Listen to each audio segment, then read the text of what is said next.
सजीवों के जीवन प्रक्रिया में महत्वपूर्ण भाग प्रजनन।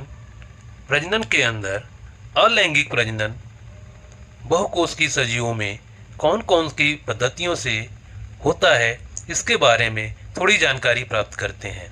जैसे आपको इस स्लाइड में दिखाया गया है, अलैंगिक प्रजनन के प्रकार खंडीभवन, पुनर्जनन, मुकुलन, शाकीय प्रजनन और बीजाणुओं का निर्माण। इन 5 विधियों से बहुकोशिकीय सजीवों में अलैंगिक प्रजनन पाया जाता है। अलैंगिक प्रजनन की पहली विधि है खंडीभवन, फ्रेगमेंटेशन। यह विधि बहुकोशिकीय सजीवों में अलैंगिक प्रजनन के एक प्रकार है।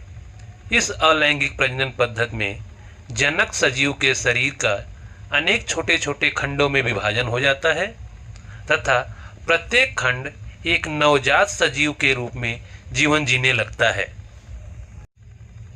इसमें हम उदाहरण के लिए स्पाइरोगायरा ले सकते हैं।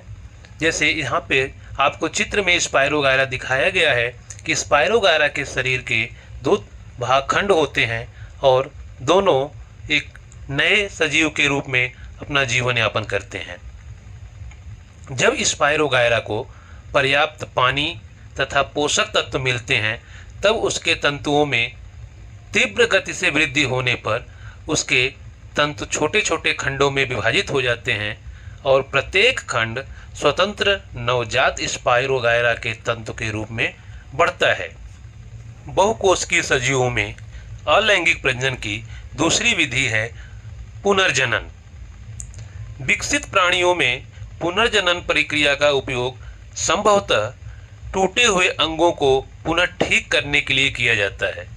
शरीर के अन्य संस्थान के समान ही प्रजनन संस्थान भी एक संस्थान है। इस प्रकार विचार करने पर पुनर्जनन प्रजनन की पद्धति नहीं है, परंतु प्लेनेरिया प्राणी विशिष्ट परिस्थितियों में स्वयं के शरीर के 2 टुकड़े करते हैं और प्रत्येक टुकड़े से शरीर का शेष भाग निर्मित होता है। इस प्रकार 2 टुकड़ों से 2 नवजात प्राणियों का निर्माण होता है। तीसरी विधि मुकुलन। बहुकोशिकीय प्राणियों में मुकुलन एक अलैंगिक प्रजनन है।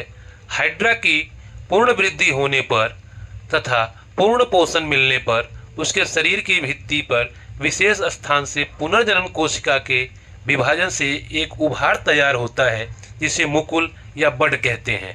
समय के अनुसार मुकुल की वृद्धि होती है और उसका छोटे हाइड्रा में रूपांतरण होता है।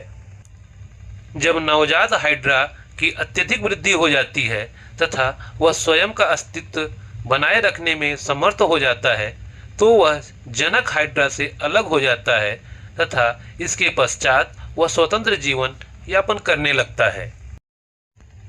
इसी क्रम में बहुकोशिकीय सजीवों में अलैंगिक प्रजनन की अगली विधि है शाकीय प्रजनन। शाकीय प्रजनन यह वनस्पतियों में पाए जाने वाला अलैंगिक प्रजनन की एक विधि है।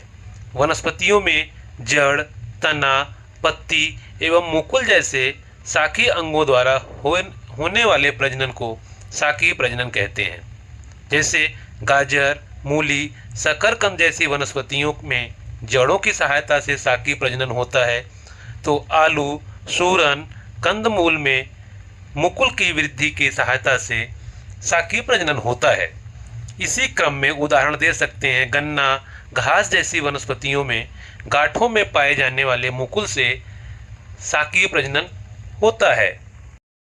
जैसे यहाँ चित्र में शकरकंद, घातपर्ण और आलू में शाकीय प्रजनन को दर्शाया गया है।